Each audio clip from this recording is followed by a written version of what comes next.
Good morning, everybody. It's the Morning Vibe live on August 29th, 2022.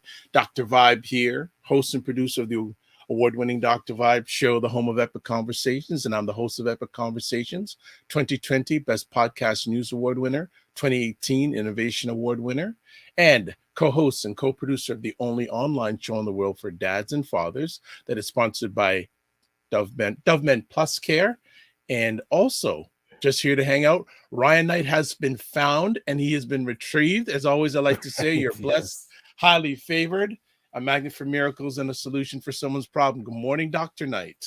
Yeah, good day, Dr. Vibe. Always good to see you, brother. For those that don't know who Dr. Knight is, or Ryan Knight, I'm one of the co-founders of the Afro-Caribbean Business Network. We work with entrepreneurs of African and Caribbean heritage, really to figure out what stage their business is in today and help them create a blueprint to grow their companies exponentially. I'm an entrepreneur myself. I run a company called Detailing Nights. So we provide mobile waterless car cleaning. So we come to your house or to your office, clean your car on the spot without using water, and our plant-based, eco-friendly cleaning supplies. And of course, I'm rocking my PACU shirt, the Pan-African Credit Union. We have our application in to FISRA. So now it's time for the community to show its support. Go to the website, pacu.ca, and pledge and show your, let's get this financial institution led by the Black community for the Black community off the ground.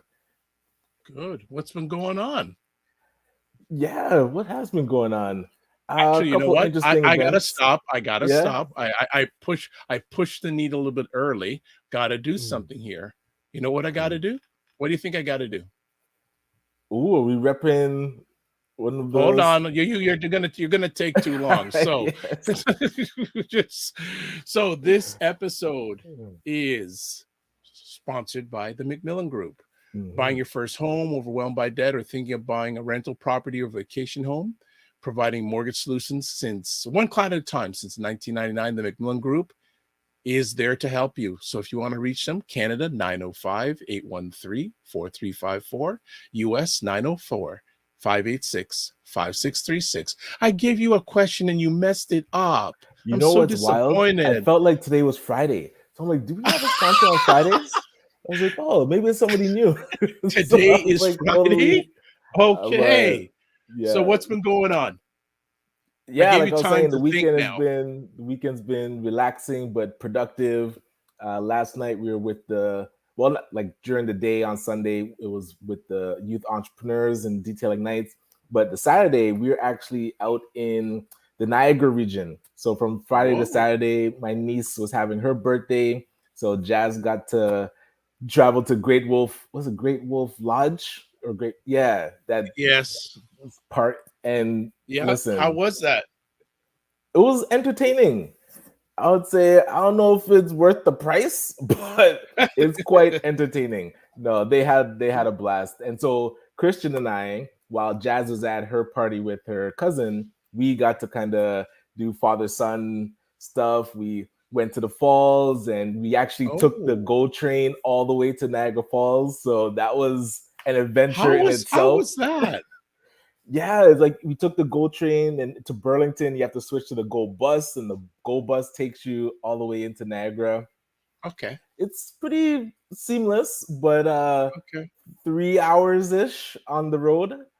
So yeah, Christian was a trooper, and we All got to go right. to dinner together. He enjoyed his pasta at Napoli, and what else did we do? We got to see the fireworks. So he was talking to the gentleman at the hotel, and like chatting up. This little 7-year-old with the owner of the hotel, and so the owner is telling him, "Is like, oh, did you know that there's fireworks happening later?" So he's like, "Dad, we have to go down. You have to walk all the way this way." So he's leading me because he got the directions. So we walked all the way through Clifton Hill and down to the fireworks. And yeah, man, he loved it.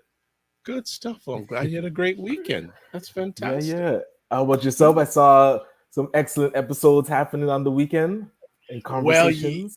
yeah, well, things have Mm, changed up, but my Saturdays have been mm, a little bit quieter. So Sundays is right. the heavy day. So yesterday midday, I have Mm, to shout out Moy Fung. She had myself and Elder Louis March. We were talking. Him and mm, I were on stage together at an event called, I right. don't know if I can see the tape, Pray for the Men Damn event. Yes. Because that was Right? Saturday morning, right? No, no, no. That was yesterday. Oh, Sunday. Oh, Yesterday. Sunday morning. Right, right. Yeah, so that was yesterday, and it's funny. I've Mm. known Elder Louis March for many years, and it was, I think, for we've known each other for about at least 20 years. It was the first time him and I were on stage together. What? Like we've been on digital stages together. Yeah, but in But it person. was the first time. It was really Ah, amazing, great conversation. that's So hail up, excellent. as we like to say, hail up Moy Mm. Fung, and she's going to be doing more of those events. And I'm going to collaborate with her to, because she has a very big passion to help men, and Yes. it was a really good conversation. So that was yesterday, and as you said, came home yesterday afternoon after that and did hosted Black Canada Talking with Nakembe, and she was Mm, fabulous as always. And then last excellent. night, as we were talking before we went live, we call it the I called the edit show, but it's called Right. State of Things with Aisha and Jill. Aisha wasn't there Yes. last night, but Jill and Laura Lalaki, where and Jill Mm. is known for her prolific language. Let's put it that way. Right. So, and you gave me a good That's idea. good. I'm gonna have to say parental advisory because Jill don't hold back. Right. You know, she has the love of a certain former Oh. president of the United States. I'm being sarcastic. Oh, So that, yes. And yeah, he so just that, can't get out the news, man. Holy moly. so that Mm, went on. Had a um I'll talk about it at the beginning. I'll also mm. talk again. I think I talked about on Friday. You weren't here. Was there with Tim Frame? We're talking about Black Yes. Canadian media. If anyone gets the chance, you may or may not know this name, Tavis Smiley. Tavis Right. Smiley, many years ago, was like a very well-known uh, host on BET. Left Yes. BET, then to go to PBS, and I believe, he was the first African American male to host a daily talk show on a major network, PBS. And then Okay. a big scandal arose about him sexual innuendo with employees there. Mm. That lawsuit is still going on, by the way, because they offered him a whole Really? bunch. Yeah, well, they kept Oh, a, it's a long interview on Vlad TV. It's two and a yes. half hours, and they cover so many different things. And Mm. one of the things is he had I keep on repeating myself, but I really enjoyed this conversation. He had a 20-year personal relationship with Prince. Oh, okay. 20 years, and it was fascinating, some of the stories. Yes. Like, I'll get to them too quick because we have something new and exciting to Mm. put out, but two quick stories. First of all, Tavis Smiley now owns a Black alt talk radio station in LA. He bought one. Okay. He bought In one, LA. KTLA, and I'm finding a Ah, way to get him on the show because he was one of the major reasons I started my online digital journey hosting conversations. And he said yes, yes. many years ago, Prince told him that Mm. content is king, but distribution is the emperor. Oh, okay. Right. So everyone and our friends in the background are nodding their heads saying, yep, yep, yep, Love that. absolutely. And then people, uh, the Michael Jackson song, Bad. Hmm. If you know that song, She's Bad, She's Bad. Okay. So when Michael was making that album, he wanted Prince to co-sing that song with him. Okay. So what happened was Quincy Jones, who was Michael Jackson's producer at that time, as they're making the album, Quincy Jones invites Michael Jackson and Prince to his home to talk about them collaborating on this song. And of course, what's happening? Prince is calling. Is Michael there yet? No. Michael's calling. Is Prince there yet? So they don't want to be the first one to show up. Come on. No, this is verbatim what and this comes out in the interview with Tavis Smiley. So they're jockeying. So like after 45 minutes, yes, Quincy goes, Michael, just get in here. Yes. So Michael shows up 30 seconds after Prince shows up. So he was just waiting for him. Right? Like probably watching from the bushes. Yes. Gamesmanship, right? So they sit down, they begin talking. So Quincy and Michael say, hey, Prince, we'd like you to sing this, be on this song. So they give Prince the lyrics. Now there's a lyric in Bad goes, your butt is mine. Right? Yes, there is. So Prince looks at this and says, who's singing this lyric? So Quincy go, well, we want you to sing it. He goes, and he gets up and leaves. Wow. Says he ain't singing to Michael Jackson, your butt is mine, even in a song. Yes. Wow. He got up and left. I believe it. Oh, right? Yes. So I keep on the interview is great because there's so many different elements about Prince, Michael Jackson, Cornel West. It's like 2.5 hours, but he also breaks it up in different segments, so you can watch it segment by segment. Okay, yeah. Fascinating That's conversation. So cool. Fascinating. So we have two people bigger than Prince and Michael Jackson coming on right now. Agreed. And we've actually got to meet them. I never got to meet Prince or Michael Jackson. So well, we got the stars in the building.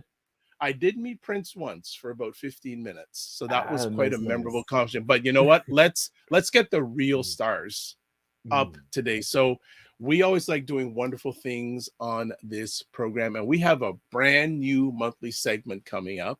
And I'm not even going to talk about it. I'm going to let our two friends talk about it. So we're going to bring up Janice and Marie from Foodpreneur Lab. Good morning, ladies. Hello. Thank you for having us. What's going on? How we doing? We're good. Love it. Good. I know that Marie's a morning person. Janice, well, not so much. We're working on it. Thank you, Ryan. Yes. I'm a work in progress. Okay. Taking it though. She really does. She does a good job in the morning. So it's good. Yes. So Janice, you've been with our family before. If you can give a short bio on yourself, and then Marie, go ahead after. So Janice, go ahead. Sure. My name is Janice Bartley. I am the founder and executive director of Foodpreneur Lab. And we are a non-for-profit, and we focus on supporting our Black food entrepreneurs. And currently we have two pathways that's supported through the Black Entrepreneurship Fund, which we're thrilled about, in which our mandate is to support 200 Black food entrepreneurs over the next 4 years. And we've just seen some amazing developments and food products that we've helped launch to market, and it's been amazing. I have to say that. So Marie, over to you. Thanks, Janice. So my name is Marie Fitrion, and I have the pleasure of working with Miss Janice Bartley every single day at Foodpreneur Lab, and I manage the participant and the program, I guess, from a day-to-day operations perspective. So that double cohort of 100 food entrepreneurs, I get to work with them closely, which is really cool. And I've been a food entrepreneur for the last 10 years. I've run a catering company with my husband called Urban Acorn Catering. We do a lot of events. They tend to be more plant-based, but we've been doing that, of course, prior to the pandemic.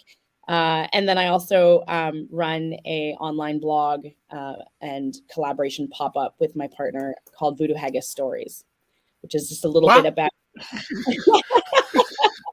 That's the whole idea. Very cool. Voodoo Haggis. I feel like that's a whole show on its own, but yes, kind of like more content. Just a place for observing food as a medium for connection and identity and communication. So that's sort of the principle of that piece there. Okay. All right. So, geez, I think it was about a month and a half ago, Janice and I were chatting, and it was just in my mind because every time Janice comes on, it's like a mass.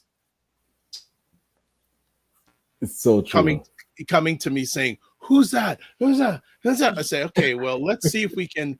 She has time in her positive, productive schedule to come on once a month and just talk about food, etc.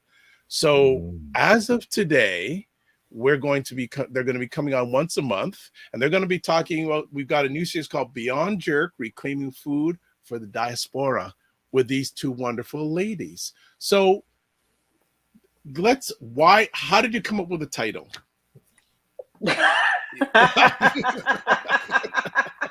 I know this is. Did I ask a wrong question? Yeah. Well, one of the things that we were talking about as a team, and I want to give a shout out to my team. I have some of the most fantastic females and they all have a bit of a food background. They're all entrepreneurs. And so you just get a different lens. And it's from, as Marie's Haitian to Asian to North American, from Newfoundland and Jamaican. So it just straddles that length and breadth. And so we all come with a different lens. And one of the things that we were talking about Black food per se is that when you ask people about, so what's Black food? The first thing they go is, oh, jerk. Right. Jerk. And so we said, okay, well, it's beyond jerk. So we wanted to encompass that. And then, Marie put together, reclaiming food for the diaspora, because that's really what it is. And yet we're so similar, but yet so different. And so this is where the conversation happens, where we can talk about, our similar experiences, regardless of which diaspora we're coming from, because the similarities are profound. We think we're so much different, but we're not. And so, there's that educational element to it, and entertainment, of course, that goes without saying.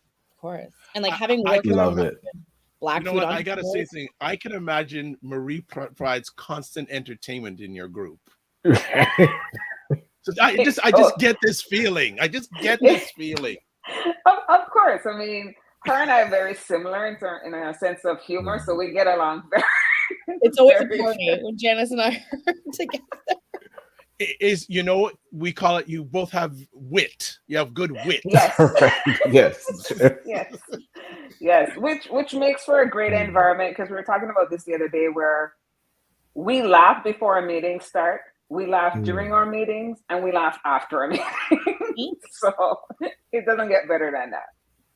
Wow. Love that. So Marie, and from where I'm sitting right now, you have been an incredible addition. Like I was saying before we went on live, Marie has given us everything we need for the rest of the year, every month, family. Do you know how rare that is? Like, right. We got things ahead of time. I'm a planner, guys. Well, I can tell. That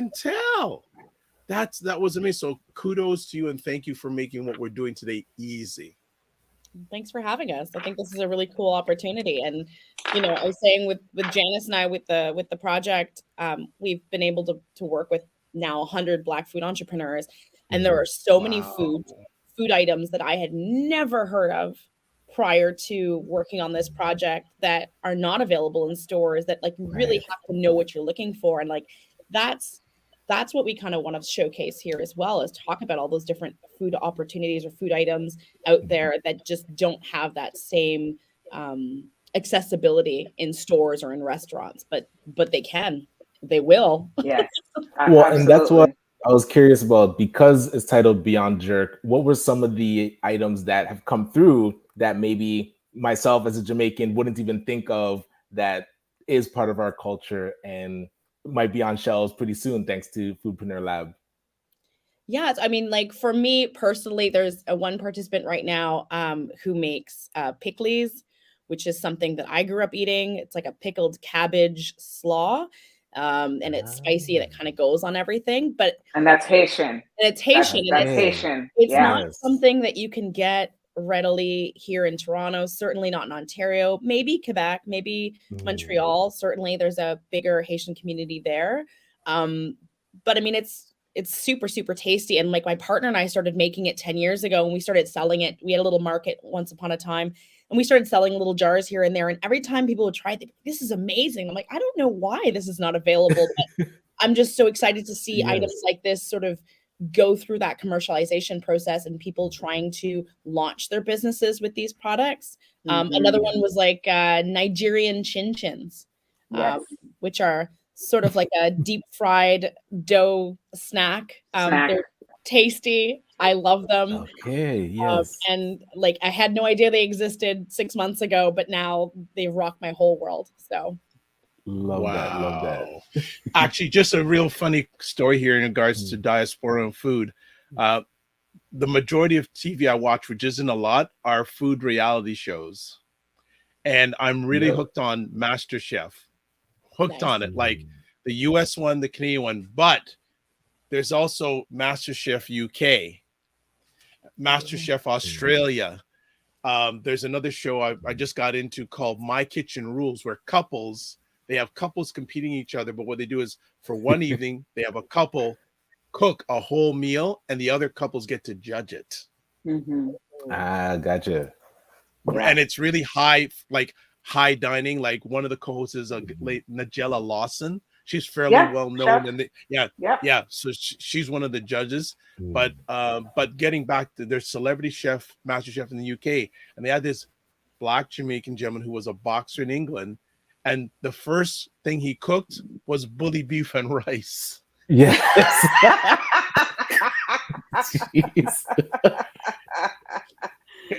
Bully beef with ketchup too. You put ketchup on it. I don't know, but it was like, and it's funny because someone who I follow on Instagram, like put the clip up of him cooking bully beef and rice. I just thought, like, I'm going, okay, all right, bully beef and rice. So Maria, are you familiar with bully beef? You know, the bully beef is corned beef in the tin. Right. Yes. Yes. Okay. Yeah, gentlemen, we have to bring context because sometimes. Yes, I know Haitian, Jamaican, all good. Exactly. So they probably sprinkled it with some hot pepper sauce. Trust me on that. Yes. I'm gonna see about canned ham is a big deal. And the onions were there. And chopped onions. That's right. The onions are there. I'm not going to pretend I haven't had my share. Agreed. But so we're so happy that you're going to be with us once a month till the end of the year. And we already have all the conversation topics picked out, family. But today, since it is back to school, the ladies wanted to talk about lunchbox stories. Yeah. So why did you want to talk about lunchbox stories on your first appearance? Well, like you said, I mean, the timing's perfect. Like I have small kids that are going back to school next week. And so that's my whole life right now. I'm just ordering tags and buying new Tupperware containers that are going to get lost very soon. And, like I'm already matching lids to bottoms. And I'm like, I'm not going to see you by the end of the year. And the idea actually came from one of our coworkers, who was like, it's always fun to ask people what they had in their lunch, either at school or at work, that was cultural and sort of what that experience looked like. And it's a really interesting indicator. That's a good question. Yeah. Like, absolutely. And how much of it is cultural? Because if you're in a workplace, what access do you have to cultural foods? Which is interesting. I think maybe if you work in like an office complex and you go down to the food court, that's a little, and also too with the proliferation of food trucks. Yes. So Ryan, have you had any cultural food? Okay. Well, I remember when I was in grade 7, and in my lunchbox, I always had bun and cheese. And I used to be like one of the only Black students in the school here in Brampton. And it wasn't until another student came in, and Obi, his name was Obi, and somebody had asked, like, oh, what is bun? Like one of the white students was like, oh, what's that you having? And then Obi was like, oh, it's a type of cake. and I never knew how to answer the question of what bun was. Yeah. And then he was just Yeah. like, oh yeah. I was like, yeah, that's what it is. Yeah. So Yeah. having, backup and being able to understand culture more, that when you look at people's lunch boxes, it tells so much about their culture. Of course. And usually you don't ask. I know white people love to ask, but I don't.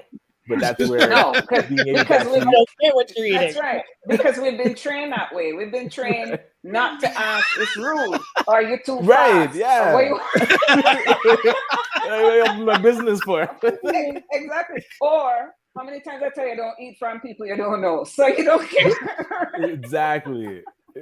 Wow. Right? So we've been raised that way. But it's funny you said that, because when we decided to run with the Lunchbox series, it was like, okay, I was like, so let's go back a second. First of all, we used to carry these metal boxes that are probably carcinogenic when we look back now. Okay. Oh, geez, right. You can't bring those. They're banned for a reason. I don't know. Exactly. I thought about that this weekend. I'm going, hang on a second. Those lunch pails were probably full with lead, carcinogenic, and they had those glass thermoses. Who gives a 5-year-old a glass thermos? Right, right. Spoiler alert. They'd always, Yes. they'd always Wow. break. They'd always Yeah. break. And I remember as a kid, the pressure of trying to keep that glass thermos intact, okay, for that whole year. But to Marie's point about the Tupperware dish, we have a solution. Jamaicans use margarine dishes, okay? And you ain't gotta worry about Yeah, but I can't send my like second generation kindergarten kids to school with a margarine container. You know what I'm saying? Hey, listen, man, it's cheaper than Tupperware. Oh my goodness. Wow. Yes. So I'm going to ask you, food experts, what type of food is bun? What food category would it go into? It's a cake that is steeped in dragon stout and yeast. Let's keep it real, because bun is made from stout and sugar. It's high in sugar. That's what people don't realize too. Very high, right? Right. Yes, very much so. And then when you slap on that New Zealand sliced cheese, which I don't know if that's what that's no, Jamaican cheese. Jamaican cheese. Jamaican cheese is New Zealand sliced cheese out of the tin. Where you been, man? You see that? There is no Jamaican cheese. It's new. You never seen the tin? Yes, when you go to your auntie house and go on the back balcony, all those plants used to sit in the New Zealand cheese. Yes. Yeah, that's where it came from. That's where the cheese came from. I'm gonna have to it came read in a that cylinder in the tin, and you'd Yes. slice it in wedges and sell it. Yeah. Wow. So that's the part big of thing our at history. Easter, where the prices go through the roof. Exactly, because we'd have to import that stuff, right? And it was so funny. I was in the car the other day, and of course, growing up, high school for me, lunch was cocoa bread and patty, right? Yes. And it's so funny because a cocoa bread is like a dough. Oh yes, I was gonna read. It's bad here. It's three against one right now. 3 Jamaicans and 1 Haitian. So it's So you slice it and you put the whole patty in there, okay? And that is a meal in itself. Okay. But here's the kicker. I was saying to somebody, and I said, my true definition of a patty, of a real Jamaican patty, is when it burns in the whole of your mouth because it's so hot. Yes. Because you bite it and the hot air bite at the wrong angle, and the whole meal is ruined. And it's burning your thumb because you're trying to keep your upper mouth, your roof, the roof of your. Lying? Am I lying? Nope. Okay, wait. Does that mean there's hot sauce? There's hot sauce. It's just the heat. It's just the heat from the meat. When you bite into it, it just explodes and overflows. And if it's not burning your mouth or your thumb, then they ain't a real Jamaican patty. Oh, geez, yes. It's a temperature issue. I gotcha. Exactly. Yes. Oh, this is hilarious. So just to do a reset, when we're here with Janice and Marie from Foodpreneur Lab, we're having lunchbox stories. So hey, put in your lunchbox story, whether it's from work now or when you were younger. Like Client Whisper is saying, back in the 70s in elementary school, before all this peanut allergy, we had lunch swapping in our classrooms once a month, which forced us to try other cultural Yes. foods. Oh, gotcha. That's interesting. That is Absolutely. interesting. And then Cher is saying, morning, everyone. My coworkers use the it smells so good as a segue to ask what I'm eating for lunch. I will tell you, just back up. I don't know, you get away from me. That's the line of the day. That's just back up, please. Oh my goodness, that's hilarious. Now you can use COVID protocols. It's like social distance, please. I'm telling you, man. And they don't have no shame coming up to you. So what is that you're eating? Yes. Oh my good, just back up, please. Oh my goodness. But I think one of the things that I can throw in there was the worst lunchbox thing you could ever put in the lunchbox, and I don't know if any of you can relate to this, was, you know, the New Brunswick sardine? Yes. Okay. That on hard-boiled bread with some tomato sauce, and you open that lunchbox, and all you get is the woof. Ooh, right. Yes. And I was like, yeah, we're gonna trade lunch today.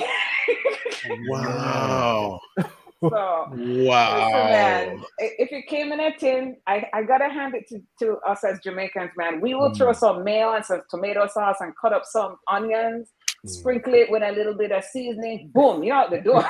Okay. Absolutely. Absolutely. Yes. Wow. I'm still trying to back the line back. Just back up, please. I'm trying to move past pass through. I know. Like a security card. Yeah. So what did you carry in your lunch, Marie? Like as a kid, as a child, what was in your lunchbox? So the joke is that like my lunchbox kind of de-evolved when we moved to Ontario from New Brunswick.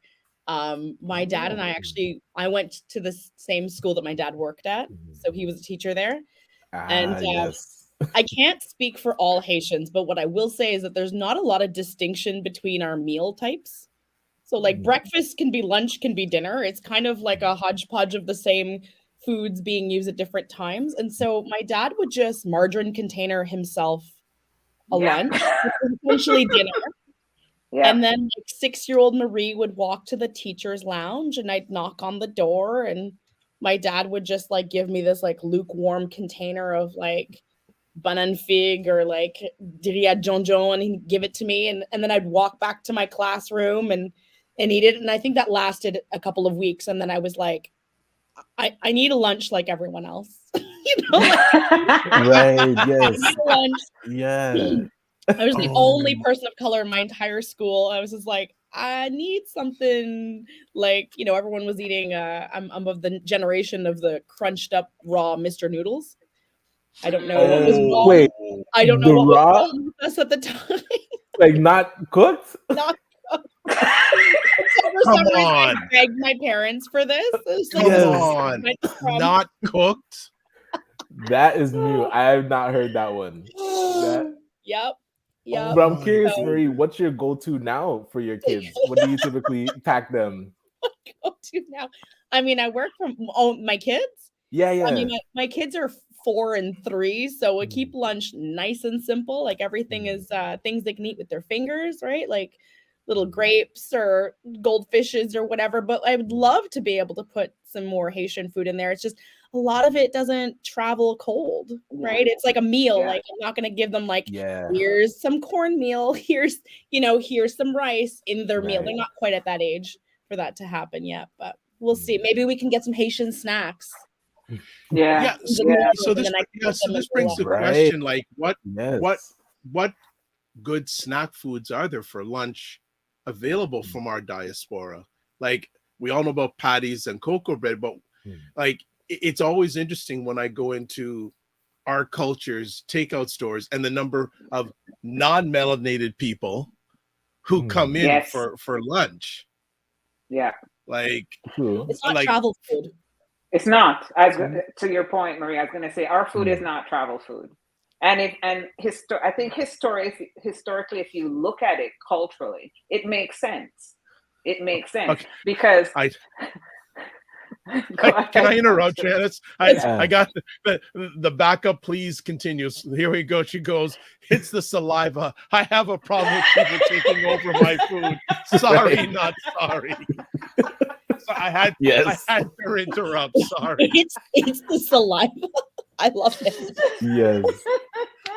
Okay, sorry, Janice. I just had to put that in there. Oh, I love that. I love that. But yeah, yeah.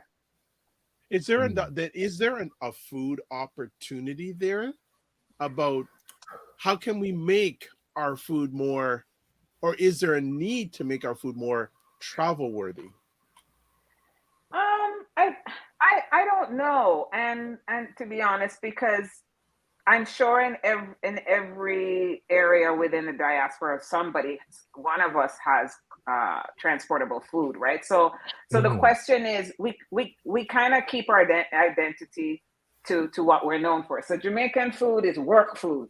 You eat, you're belly full, and you go on and hit your job, right? Okay, right, right. And as an example, I mean, I had a goat roti this weekend, and that one goat roti was my entire meal for the entire day. You don't need anything else. Your day. Yeah. Take a nap.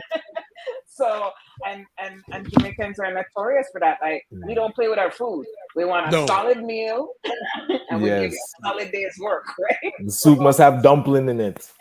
Hello, and if the soup too runny, take it back. we want some substance to our food. Yes. And so to my point early, there's a lot of history behind that as well, and so you haven't really seen that much change. Interestingly enough, it also ties into Ryan's point, with the dumpling, the dasheen, the cocoa. When you look at, when Christopher Columbus discovered Jamaica, and then after the Spaniards, the Brits took over, it was really the Brits that brought these seeds for us to grow some of these non-indigenous foods as well, right? So when you start looking at what Captain Blythe brought in, he was procured to bring in certain seeds. And one of the things that I talk about is, are you guys, except for Maria, maybe they call it something else. It's called Etioti apple. You guys remember that? Yes. Okay. Yes. So an Etioti apple is actually not called an Etioti apple. It's called and I want to get it right, Otahite apple. Okay.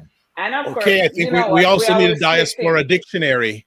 Exactly. And so Googling that was part Asian and Australian. And so that was brought into Jamaica. So it's not part of, so it's not really part of it. So when you really start to drill down in terms of the foods and other countries as well within that diaspora, you get the same messaging, which is some stuff's brought in and some stuff some foods are indigenous to the island. But yeah, I don't know if Nigeria and other African countries clearly have foods that are more transportable, and they travel well. But one of the things that I wanted to ask, how many people had porridge for lunch? One of the things I love about Jamaica is, man, rice porridge, plantain porridge, cornmeal porridge. Cornmeal porridge. Yes. Banana porridge. It's like, it just runs on and on and on and on, right? It's like they wake up in the morning and go, oh, look, we can't make a porridge out of it. Yes. We can make porridge out of anything. Yep. I think there's an opportunity through fruit, maybe even to interject, right? I mean, it's expensive, obviously, if you're going to be buying indigenous fruit and bringing it into kids' lunches. But Mike, you can start them small. You put pineapple and things, and I know Mike are currently obsessed with pineapple, and they're obsessed with all things. I love pineapple. Oh, I love pineapple, but not on pizza. But I love it on pizza. Oh, thank you, Marie. Yes, virtual high five. Friends, No. Listen. No. Well, so Client Whisperer XL, which is aka Tim Frey, brings up a point saying packaging more of our food for direct to consumers is needed. Yes, absolutely, and that's one. And that's definitely a sector issue. That's a sector problem. And so And to Tim's point, and hi Tim, great to see your message.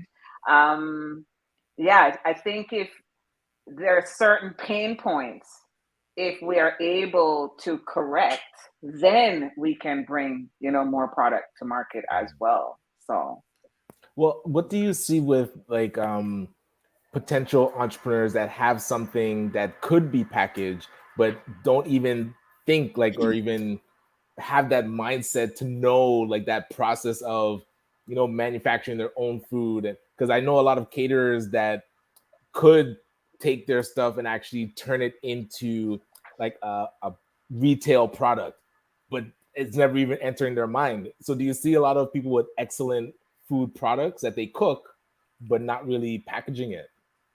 absolutely. A couple years back, we came across somebody that wanted to use an ancient grain to make bread, and one of the health benefits of it was that it was great if you had diabetes. So really? it addressed that issue. It's I think it was a West African grain. Yes, yeah, and so now now she's packaging that, but you can make pasta out of it. You can make bread out of it. So and multi-purpose. Sorry, Marie. I was saying it's gluten free as well. Like it's gluten free, and so that's naturally occurring, right? So those are the products that we kind of want to bring to market, because there's always that health factor. I mean, to be honest, the Black community has not had the luxury of having food that's on the health, high up on the health meter, because we cook in heavy oils. We use bone broth, but not in the way that you extract the part of it. We kind of use it to season and provide flavor. So part of what we're trying to do is that's great, but maybe modernize it a bit while you can still maintain the flavor, but you have more of a health aspect to it, because everybody wants to live longer and healthier. So yeah, absolutely. Cher says also, part of the challenge is kids are often rushed to finish eating at school. Lunches need not to be too messy and quick to eat. I think lunches have gotten shorter. My kids only have half an hour, which is insane. Like, have you ever seen a 3-year-old and a 4-year-old eat? You need an hour and a half. Exactly. And some coaching, like you need some reinforcement. So yes. Yeah. And I don't know how. Go ahead, Janice. No, I was gonna say, really, it goes back to lifestyle, really, because how many parents during the week can actually put a solid meal on the table before you can get out the door to be at work at 9 o'clock or 8 o'clock or 7 or whatever the hour is. And so what you see is the creation of these fast food products that are either high in sugar. Right. I mean, if you read the label, here's an example. An adult is only allowed 34 grams of sugar.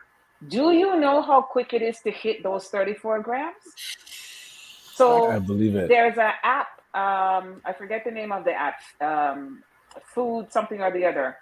Try and use it for a week, and you will be surprised how quickly you hit those 34 grams. Whoa. Yeah. And if you don't exercise, that just becomes excess weight. Exactly. Gotcha. I mean, I always say more to love, but hey.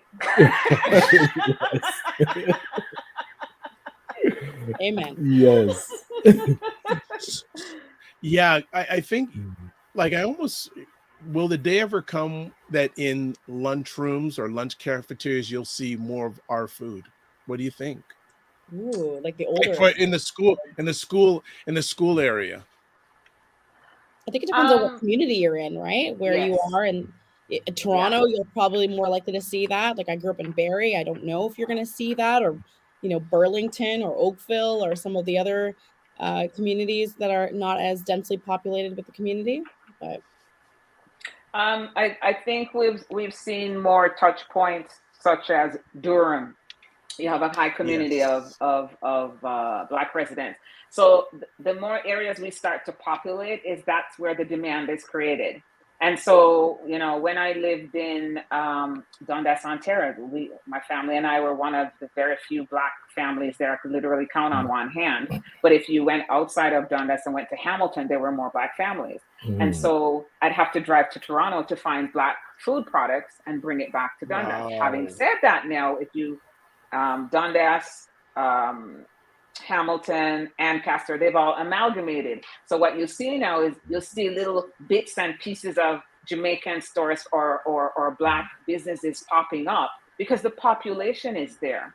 So what I learned very early is when you are first in and they look at you like, oh my God, who is she? Yes. Who are they? Right? Yeah, I've invaded. Right. You know, it's twofold. You get an opportunity to educate because they're fascinated by, as I always like to say, the exotic creature that is in their midst, right? Yes. But I always look at it as an opportunity to educate and inform, right? Because they don't know what they don't know. They haven't had any interaction with us. So for me, it's an opportunity. Right. And I think if anything, tourism has taught us, especially for Jamaica, is how the willingness of people to embrace another culture. Yeah. They're willingly to do that through food. Food first. You got to feed them first. Right. And Yes. that's what creates the experience. So that's the connection, right? Gastro diplomacy. Gastro-diplomacy. There you go. Yes. Right. Yes, I'm serious. There's a whole field of study on that sort of thing. It's really if you start looking at, like, if you look at even all-American foods, like how the hot dog ended up being an all-American food, it has to do with the monarchy coming to America and that being the food that was served to them. Like, it's big. Different countries will give subsidies to go into other countries and establish restaurants so that you. Yes. And how many Thai restaurants are there in Canada? How many Thai people do you know? Yeah. Right. So, but you have a favorable view of the people because you like the food. That's right. And so that's how it happens. And to Marie's point, before social media, pictures of food was gastro porn. Okay. A lot of people don't know. No, don't laugh, Dr. Vite. It's true. It was called gastro porn. No, I love the term. I'm not laughing. I love the term. Yeah. So I mean, you know, it's food.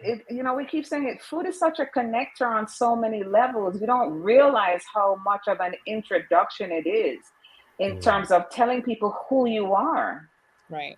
And I think part like, you know, adding to that is kind of when people know your food, they know you. When your food is not accessible, it also means that your culture is a little bit hidden, not accessible. That's right. Absolutely. You know, so like, you know, going back, my goal with Foodpreneur Lab and the 4-year project is going through a grocery store and seeing at least one Haitian product that's you know, mass marketed to the point where my children can come and they can, you know, try a food item and have a shortcut available to them, right? Because I think it'll help build that sort of that pride and that identity and that connection with yourself and your culture. Yeah. And that's across the board, whether Nigerian, Guyanese, Trinidad, you name it, it has to be reflected because they exist. We exist. You know, I mean, for the sake of this conversation, you know, Marie's outnumbered by Jamaicans, but you know, if that was the case,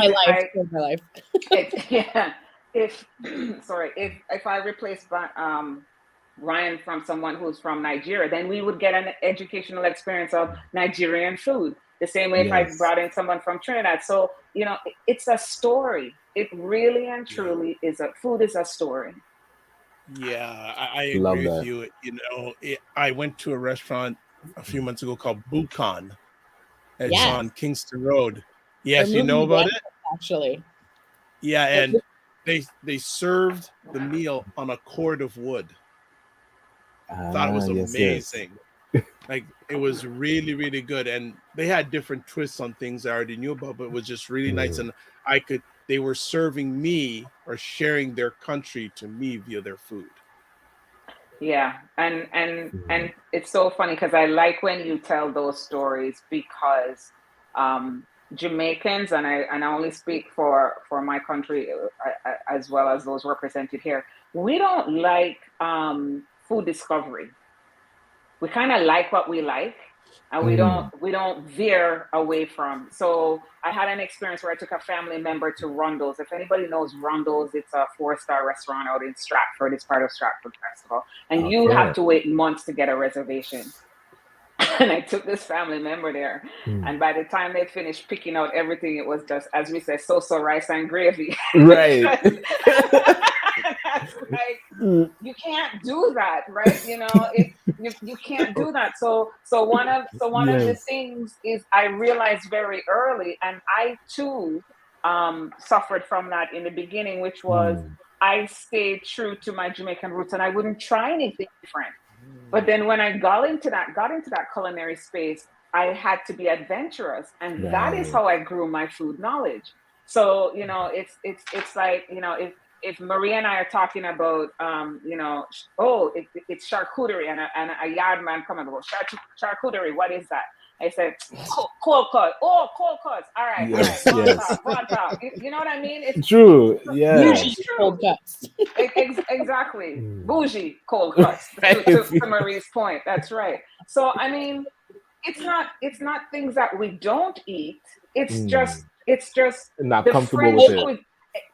That too, but the French cuisine spin on things has made us feel like, oh, that's not us.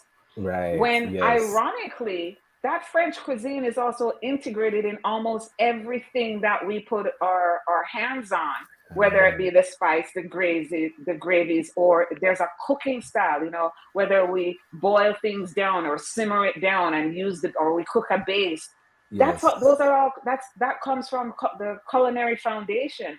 So we're actually using it, but I really implore our Black community to go and try outside of the Jamaican or the Black diaspora and try other cultural foods. So as we start winding it down, I'm going to ask, what is your favorite go-to lunchbox meal these days? Ryan, I'm going to have you go first. If I'm packing my own lunch, oh my gosh, I don't think I've ever packed a lunch for myself to go to work. And my wife will tell me, like, listen, you need to actually have lunch, because I'll just go without breakfast, without lunch, and then have a big dinner. So if I am packing a lunch, usually it's dinner from the night before. And then if it's something I'm making like from scratch, I don't know. I like peanut butter sandwiches. I'm a fan. So yeah. But yeah, I typically don't pack a lunch. Okay, that's a lazy man's food, but I give you that. Okay, that just means you don't like make food. Okay, that means I like what you like. You know, my go-to breakfast is the what's it? Cinnamon raisin bagel toasted with cream cheese. So that, because I usually skip breakfast, that's usually my lunch. But yeah. Right. Again, lazy man. Yeah. Yes. Okay, before we get everyone else's, got a question here from Harris Marketing. A good question here. What influence does the slave diet and lower socioeconomics play in the choice of foods for our community today?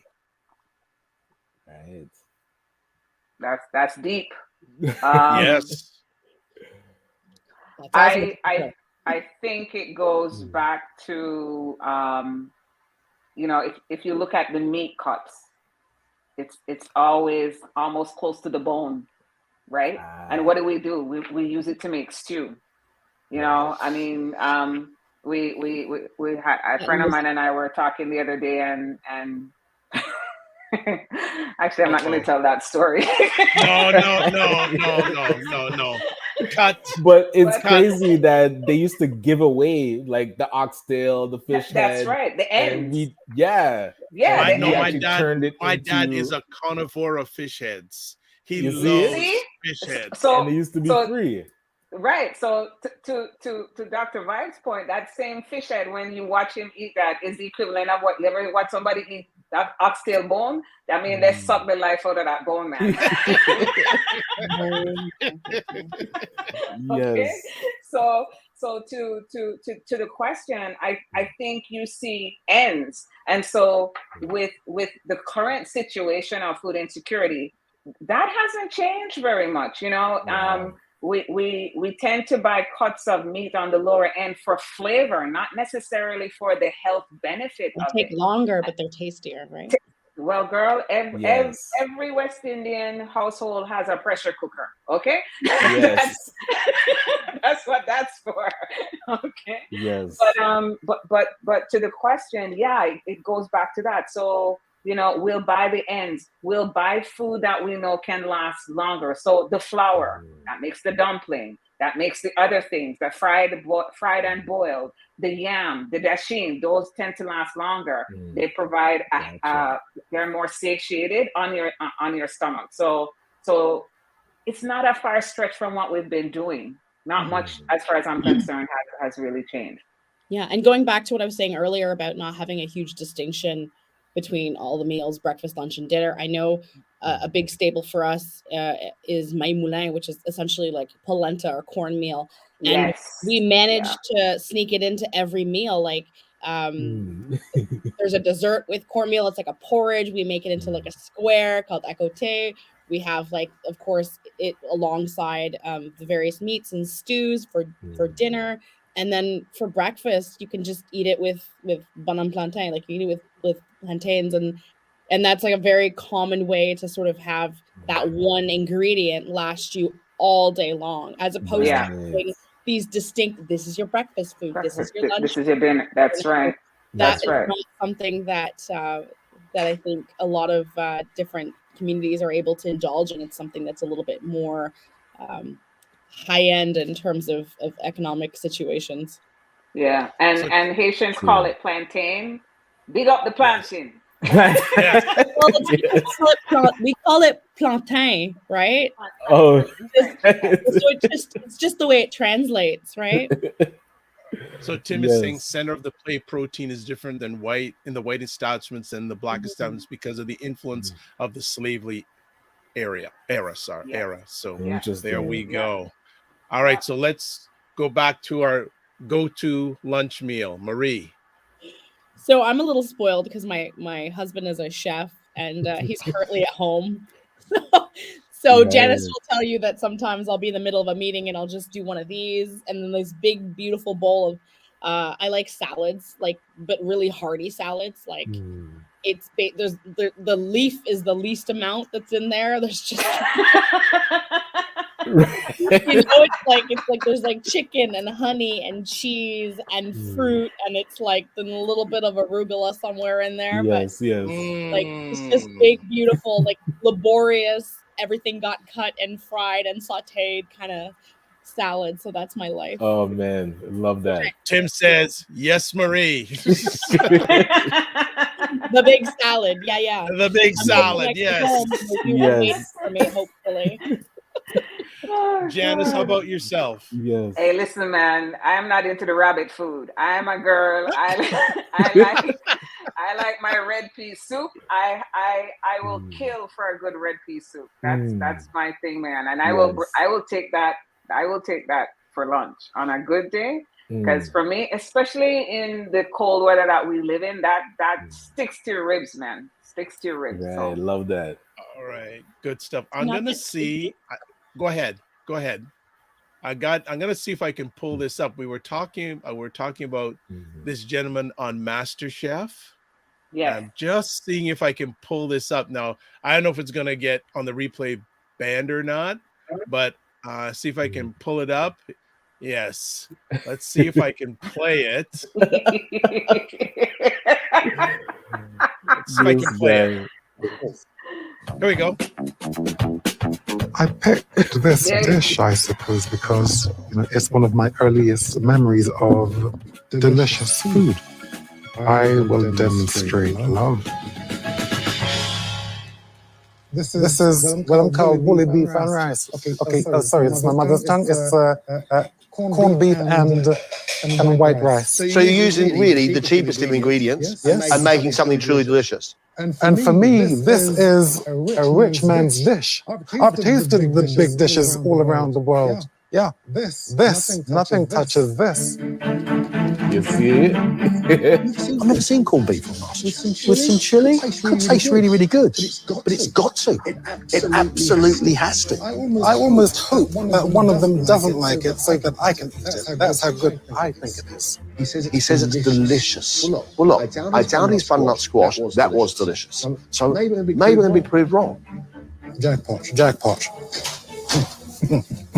Finally, it's Chris, who has cooked bully beef. Corned beef with onions, garlic and Scotch bonnet, topped with a cherry tomato, and served with rosemary and thyme flavoured rice.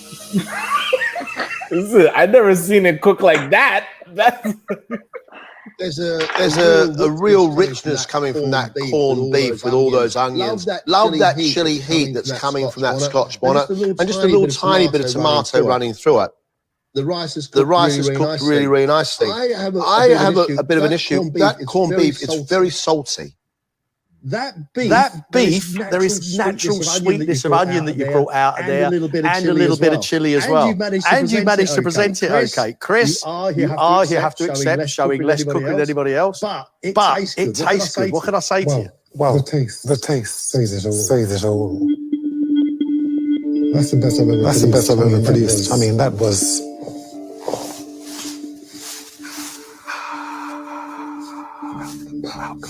For me, that was out of the park. Yeah. So there we go. I wanted to show that. Back to what I was saying earlier about not having a huge distinction between all the meals, breakfast, lunch, and dinner. I know. So there we go. Wow, the presentation was on point. I have to tell, but Yes. I was at a friend's event the other day, and there was a Black comedian, Jay Martin has said, again, the key that he walker, one thing you must always have on your keychain, and it's the key for the bully beef. Janice and I were there together. You want to see about 40 people almost fall to the ground? And it's true, because let me tell you, have you ever tried to open a bully beef tin when you don't have the key? There's no way in. There's no way. There's no way in. There is. That ain't happening. Yes. Nope. But hold on, Dr. Vibe, you didn't say what's in your lunchbox? Lunchbox, yeah. Well, various things. If I'm getting something to take, I always like my chicken patty and cocoa bread, but I also like a good soup. Yeah. A good, and you know what I would really like, and I don't know anywhere close. I would love fish head soup. Okay, but isn't Superlicious franchising now? Didn't they come to Scarborough? I don't know, but a good fish head soup that's just up my alley. But patty and cocoa bread, and I like Marie, I eat at least one good salad every day. Every day I eat at least one good salad. So, but lunchtime, yeah, definitely patty and cocoa bread or some soup. I do that. I wish there were places closer, but the thing is, again, if you go to our people's food for lunchtime, it's never small. It's a big, usually a good serving. So sometimes I'll just eat part of it and have the rest for dinner. Yeah. Yeah, and I just want to quickly throw in the two questions about the slavery diet and what are we leaning towards? For example, green bananas. Green bananas and liver. That is a staple item in yes, right. Yes. So again, another example, because that just came to me. So that hasn't disappeared either. True. Good stuff. Well, ladies, thank you so much for the first showing. Was fantastic. We had so much fun. I enjoyed it. If you want to get a hold of Foodpreneur Lab, there's a website address. There they are on Facebook. There they are on Instagram. Had a ball. This is hilarious. And they will next be with us on September 12th. Reclaiming Farm to Table discussion, how the term excludes Black farmers and current yes. Yes. And this has been a hot topic of real recent. Yes. I thought we would start a little bit on the lunchbox and then dive right in. Right. Yes. Yeah. Yeah. That was just the appetizer. Yes. That was just the appetizer. Yes. We're going to go main course the next time. Well, look, ladies, thank you so much for taking. I love this. This is a great idea. Have a good rest of the day. Remember to give yourselves grace, and we'll chat soon. Thank you. Thank Thank you you. for having me. Thank you. Be well. Our pleasure. Bye-bye. Lots of fun today. Fantastic. And we have on the screen there, yes. How you can contact them. Fantastic. And we're able to show the bully beef and rice. Yes. Man, yo, I've never seen it made like that. I have to give him credit. That was like top notch. Yes. That was so good. You know what? One of the joys I get is when we can introduce new things that benefit our people. And I am so jacked about this segment. And getting the interaction from the audience, and of course share. I almost feel like I need to copy those comments and put them for future use, or at least make a clip of that commentary. It was so much fun. But yeah, that was just so much. So what's going on for the rest of the week, Ryan? This week is ramping up. There's the investment readiness program that I keep talking about. This grant is supposed to be opening in September. So we're trying to get as many Black business owners, Black organizations to start their social enterprises and get funding for it. So actually, you know what? Okay. Janice is still in the green room, and there's a question here, and I want to know if she'd be able to come back on and address it. So I'm going to bring Janice back in. Hello. Thank you. Yeah, and there's a question here from Harris Marketing. I think is a good one. With the abundance of obesity, diabetes, high blood pressure in our community, what role can you play in educating us on making healthier versus cultural and convenient meals? So I spoke a little about that in our conversation while we're talking about foods and the importance of educating the Black community using less oils, less heavier foods, more foods that have less sugar, or that we are now responsible for creating alternatives to that. And to be fair with regard to that question, we will get there. But you have to keep in mind, this is the first time where we've actually had the opportunity to participate. So we can't go from 0 to 60 that fast.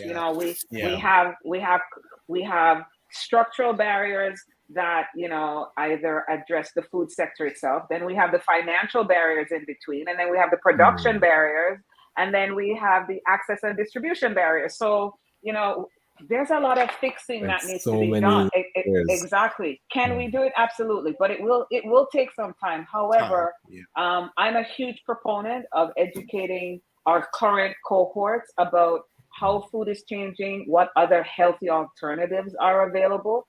I mean, I'll give you an example. We went from cow's milk to almond milk to cashew milk to rice milk to gluten-free, no soy. I mean, it sounds like a Starbucks coffee, okay? Yeah, but like in such a short period of time. Yes.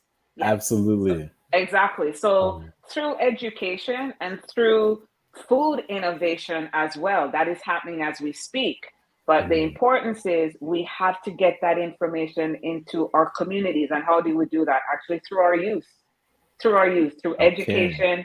And then we educate them, and they're the ones, as well as some, culinary experts, food science experts, because we do have Black food scientists as well, that will help introduce that into the community. So I hope that answers that question. Yeah, wonderful.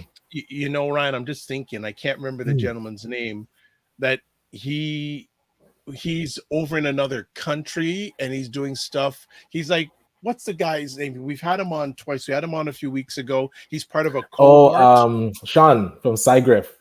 Yes. With the food. There's definitely a conversation that him and Janice should have. Yeah. Because he's delivering nutrients through nanotechnology. Absolutely. Yeah. So we've seen a shift. We've seen a shift from traditional farming to vertical farming. We've now seen alternative foods that are genetically modified. We now look at how can we grow food faster with that are more nutrient dense. Right. It's happening. Yeah. So instead of the reverse where it's faster and less nutrients. That's right. And so how does that get into the community over time? It's not going to happen, overnight. Right. And let's be honest, as Black folks, we question what we put in our mouth. Just because you tell me it's dehydrated and it's gonna work for you, we go, no, we don't. We question we'd rather eat everything. the bun and cheese with all the sugar and Exactly. So what we're trying to do now is we really are trying to profile more Black farmers and have diversity in terms of what they're growing, so that not only can they become a supplier, but they can also educate as well. So I have to admit, I went into the bad end of food yesterday at this event. I don't know if I can show it on my screen, but there was a plate full of chicken wings, jerk chicken, festival, all this sort of stuff. So, and shrimp in the middle. So I had my indulgent yesterday. It was nice. It was nice. Hey, listen, I keep telling people, you gotta live a little, okay? Fat's not bad. It's just too much of it, like anything else, is not good. But you know, I always say, exactly. I always say to my girlfriends, I say, you never walk past a coffin. I said, she did skinny. Yes. I think we have a J. Martin protege with us now too. Okay. J. Martin, your protege. You said that's your protege. We spend so much time obsessing about our weight. It's not even so much weight. I mean, listen, Black women, Black men, we, historically speaking, we are genes. We have strong genes. We're built solid. Okay, we are built solid, and that's a good thing because it serves a purpose. It helps us carry whatever load. It fights off diseases. What we have to do is maintain it, and you know, you gotta live life. Everything in within reason. So that's my motto. So no problem. So we had some bonus time with Janice. Thanks again. If we get any more questions, if you're in the green room, we'll bring you up again. So, thanks a lot. Take care. Tell them they have to tune in September 12th. Yeah, well, for our next one. We know some media places that have been talking about the whole farms thing and that, and so we're going to get a real good deep down perspective on it from two experts. So, the rest of the week is quiet for you. Yeah, you know, admin, and we're still pushing through with the study groups on Tuesdays. So yeah, hopefully we'll see more action items come out of us talking as a Black ecosystem. So Ray says diet, DNA, and exercise. Our lifestyles here are probably the challenge. We have to eating the way we're accustomed to eating. Lack of activity doesn't permit us to eat the way our ancestors did. Great point. Yes. Great point. Very, very good point. So great start off to the end of August. Fantastic. So if you want to catch replays, the Dr. Vibe Show, YouTube and Facebook, Afro-Caribbean Business Network, Facebook and YouTube, and Ryan Oneil Knight on YouTube. We are back on Friday. Now, let's see. I'm going to test Ryan. Who's here on Friday? Financial chat with Wayne Harris. Looking forward to it. Man, yes, Financial First Fridays. Yes. So we're going to have Wayne, and I'll chat with him today or tomorrow, see he wants to chat about. So follow us wherever you're watching this so you get notified of the upcoming conversations. Again, we've got Wayne next month. We've got Janice next month. We have Ray McMillan coming next month. Yes. We have a one-time appearance by Kofi Hope to talk about housing, urbanization, etc. That is going to be a great conversation. And also, if you have any people you'd like us to have on the show, please contact us. You can contact me. All these diamonds in that are not spotlighted, we want to definitely give them a platform. And there's all the places where you can contact me. Got another message here. Hey, thank you, Tim. Have a great day. Right back at you, Tim. Thanks for making the conversation great. Thank you for the conversation on Friday, too. Had a lot of people talk to me about it. Had a very deep conversation on Friday about, not Friday, on Saturday about Black Canadian media. It was 2.5 hours long. So that was, it was, it was not playing. So intense. I love it. Very intense. So as always, to close off with this, live your life as a dream. If you can dream it, you can make it. Sometimes you have to get smaller to get stronger. Block assumptions and aim bigger, aim better, aim higher, aim wider. Love, faith, and respect. Remember to give yourselves grace and don't just manage your time, manage your energy. And I guess What are you having for lunch today? Yeah, I'm gonna go upstairs and check. Sweet potato fries. I saw those in the freezer. You do some of those. Oh, you're gonna cook? We need to get a reel of Ryan Knight cooking. Right. That'd be interesting. Well, I'm a barbecue guy. I love barbecuing. Hey, so let us when invitation is open. We'd love to go. All right, like that. then. Take care, everybody. Have a great week. Bye.